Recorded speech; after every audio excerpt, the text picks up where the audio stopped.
Rodney's More FM, the legal team based in Silverdale. Our resident lawyer Richard Worker joins me now. thelegalteam.co.nz is their website, but if you've got any questions you can email Rodney at morefm.co.nz. We can put those to Richard, like this one today. What happens if the executor of my estate passes away before I do? Do I need to nominate a second person? I mean, these questions are fantastic. They are really good questions. Hi Nick, how are you today? Good, thank you. Yeah, I'm very hot on this.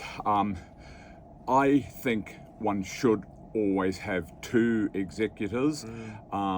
You can have one and within the same document have it drop down to another executor, so that if the first one does pass, then it does come to a second one.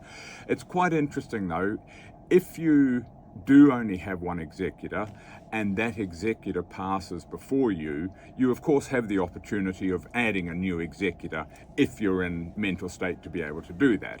However, if you forget to add another executor, or you just don't deal with it, then if your executor has passed or your named executor has passed, then you are in a situation where, although you have your will, the will is valid, you don't apply for probate, but you apply for what's called letters of administration with the will annexed. It's a more complicated process because somebody has to step up and nominate themselves or whatever to be an executor. If there are a number of family members, the court will want all the family members to agree with the person who applies for that. It's called an administrator rather than executor at that stage. But your will still be valid. It's just more complicated. Doesn't make any sense to me, to be honest, not to have more than one executor, because then you have a drop down, or you have if you have nominated two and one dies, then the other one is still the executor. So you still have your nominated executor doing that job.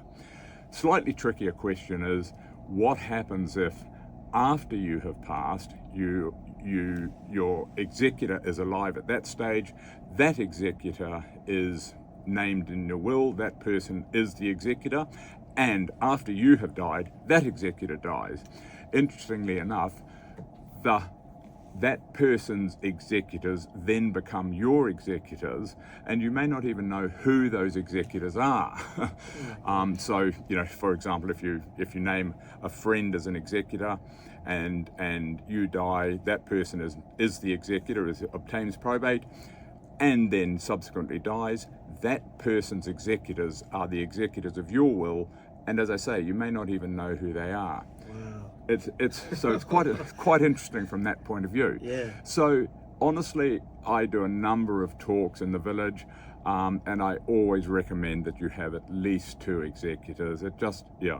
For that very reason, then you know who your executors are. Hopefully, I mean, if both of them die, then you've got another issue, obviously. But you're minimising the risk that you are going to be left with no executor, or left with executors that you don't know. Yes, well, I guess if you could going to the lengths of putting a two-step verification on your password for your email, you may as well do it for your will, right? Exactly right. I mean, exactly. Yeah.